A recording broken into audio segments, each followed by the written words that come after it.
बिस्मिल्लाहिर्रहमानिर्रहीम। अस्सलाम वालेकुम। दुनिया में कभी किसी ने जंग की स्ट्रेटजी देखनी हो तो इस दफ़ा आप देखिए जो इज़राइल के साथ लेबनान ने और ईरान ने इस दफ़ा कर दिया है। ख़ास तौर पर लेबनान ने, आप उसका अंदाज़ा नहीं लगा सकते।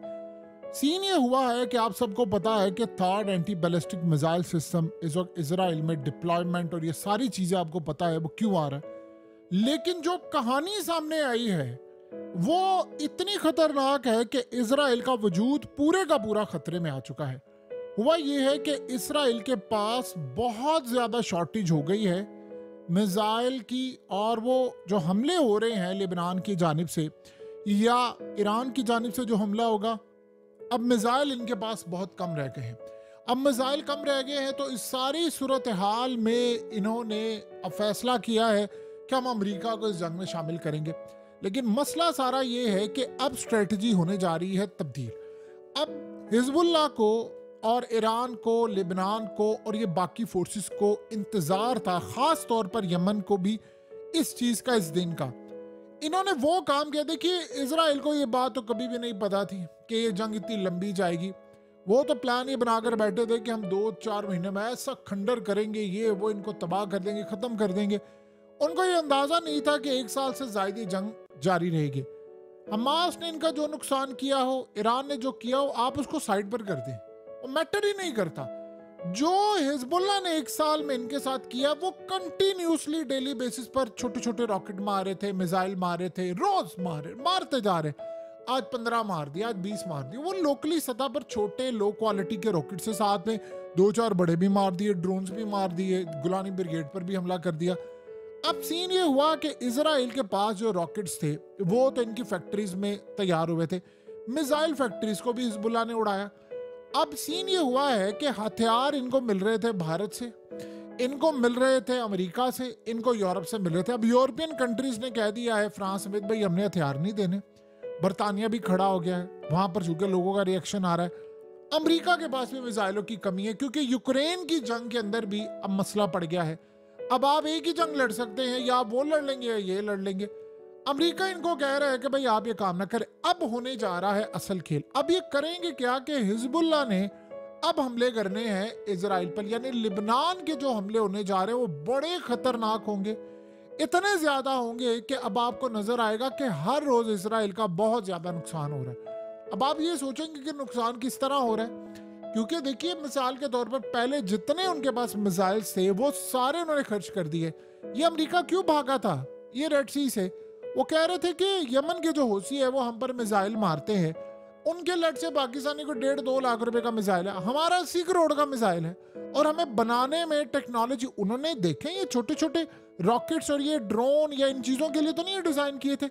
इनके मिसाइल थे मीडियम रेंज के, लॉन्ग रेंज के, शॉर्ट रेंज के भी थे, लेकिन वो बड़े टारगेट्स के लिए थे। क्या इनको कभी पता था कि हिजबुल्लाह, अमेरिका को कभी पता था कि हमारी फैक्ट्रीज में बनने वाले जो मिसाइल हैं, या इजराइल को पता था कि हमारी फैक्ट्रीज में बनने वाले जो मिसाइल हैं वो कभी यमन के खिलाफ इस्तेमाल होंगे? उन्होंने तो, यमन तो आउट ऑफ सिलेबस आ गया ना।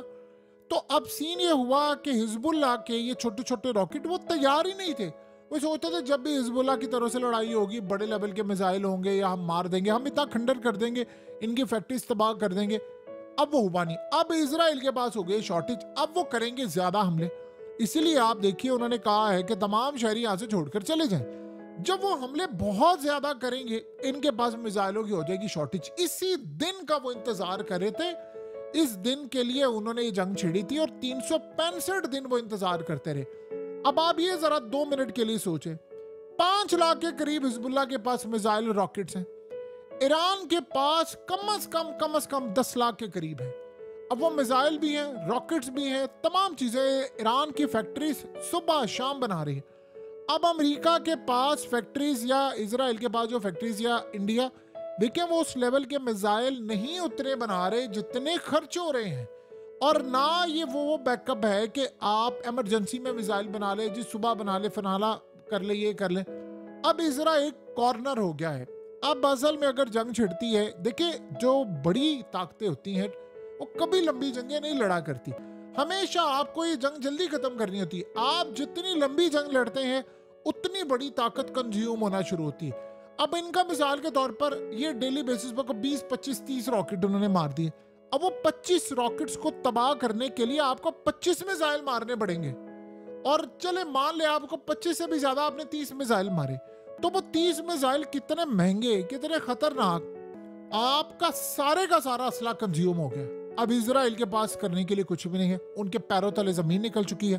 उन्होंने अमेरिका को कहा भाई आप आए थर्ड एंटी बैलिस्टिक मिसाइल लेकर। अब वो क्यों अमेरिका को लेकर आए? कि अमेरिका जब आएगा तो अपना मिसाइल सिस्टम साथ लेकर आएगा, तो अपने मिसाइल भी लाएगा। अगर अमेरिका का थर्ड यहाँ पर उड़ गया, तबाह हो गया या उसको बाईपास कर दिया, तो खेल खत्म इजराइल का। फिर आप ये सोच लें कि फिर आप अपना एटमी प्रोग्राम और ये चीजें भी आपके निशाने पर होंगी। अब इस दिन का इंतजार था, इन्होंने ट्रैप किया इजराइल को। हम जंग करते जा रहे हैं, आज मारेंगे, करते करते अब उनके मिसाइल जो हैं वो एंड पर आ गए हैं। अब उनको मिसाइल दुनिया के अंदर बहुत कम सप्लाई भी मिल रही है। अब हुआ ये है कि जितने अब उन्होंने हमले करे, अब हमलों की तादाद ये करेंगे ज्यादा, क्योंकि अब रुकेंगे नहीं। तो जितना ज्यादा ये मामला खराब होगा, उतना इजरायली अवाम के ऊपर शदीद प्रेशर आएगा कि देखो अब हमारे पास मिसाइल नहीं, अब आपको मुल्क छोड़ना पड़ेगा। जब वो जाएंगे, डॉक्टर्स जाएंगे, इंजीनियर जाएंगे, IT एक्सपर्ट्स जाएंगे। आपको पता है कि इजराइल से अरबों डॉलर्स ट्रांसफर हो गए दूसरे मुल्कों में। और वो कौन है? वो अरबपति लोग हैं। वो कहते हैं वो इजरायली, अमेरिका की, फ्रांस की, बरतानिया की, दीगर ममालिक की उनके पास है नेशनैलिटी। उन्होंने किया क्या है कि उन्होंने यहाँ से ट्रांसफर कर लिया है सारा कुछ, पैसा भी, चीजें भी। भाई हमने यहाँ पर नहीं रहना। देखिए एक बिलियनर है, उसको कनाडा में सुकून मिल सकता है, उसको दुनिया के किसी मुल्क में, न्यूजीलैंड में सुकून मिल सकता है, तो वो इजराइल में अपना पैसा क्यों बर्बाद करेगा? अब उसको पता है कि तबाही हो रही है, मिडिल ईस्ट में जंग खड़ी है, और ऊपर से ये मामला आ गया। ये छुपा रहे थे इस बात को, जिस बात को छुपा रहे थे वो सामने आ गई है। और मजे की बात आप ये देखिए, अमेरिकी खुद इस बात को अब सामने लेकर आए हैं। उन्होंने क्यों ये बात को सामने लेकर आए हैं? वो इसलिए सामने लेकर आए कि इजराइल की आवाम को पता चल जाए इनके पास मिसाइल खत्म हो गए, और वो प्रेशर डाले इनके ऊपर कि आप जंग बंद करें।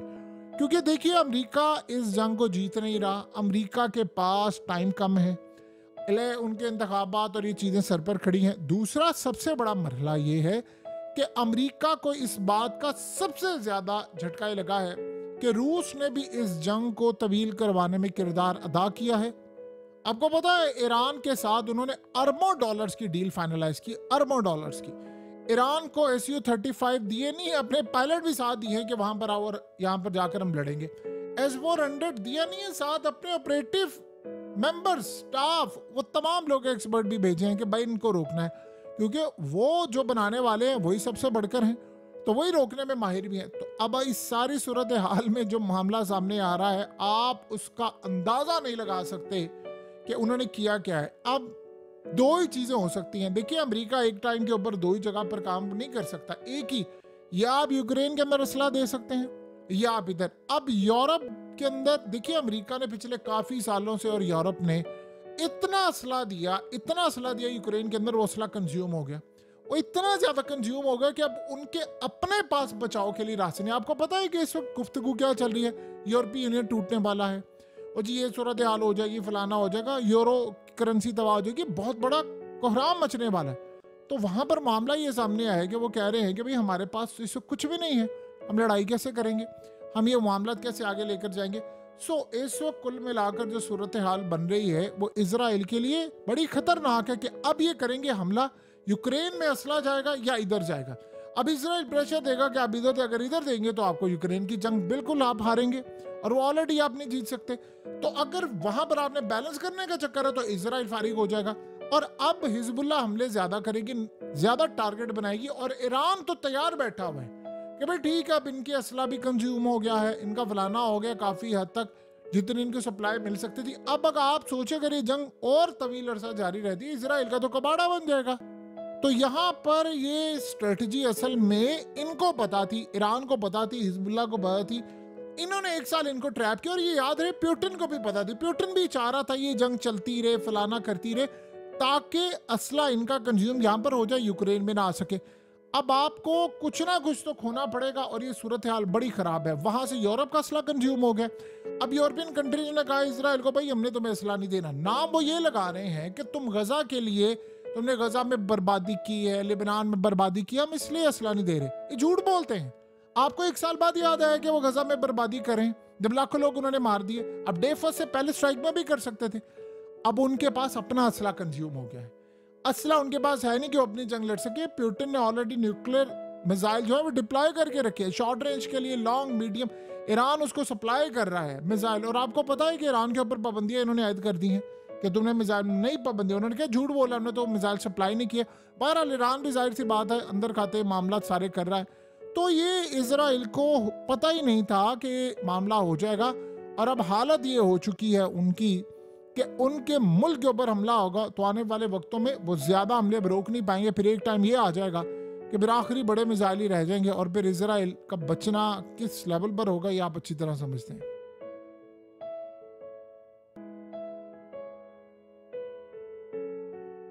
हकीकत टीवी को सब्सक्राइब करना मत भूलें, वीडियो को लाइक करें, शेयर करें और कमेंट सेक्शन में अपनी राय का इजहार ज़रूर करें।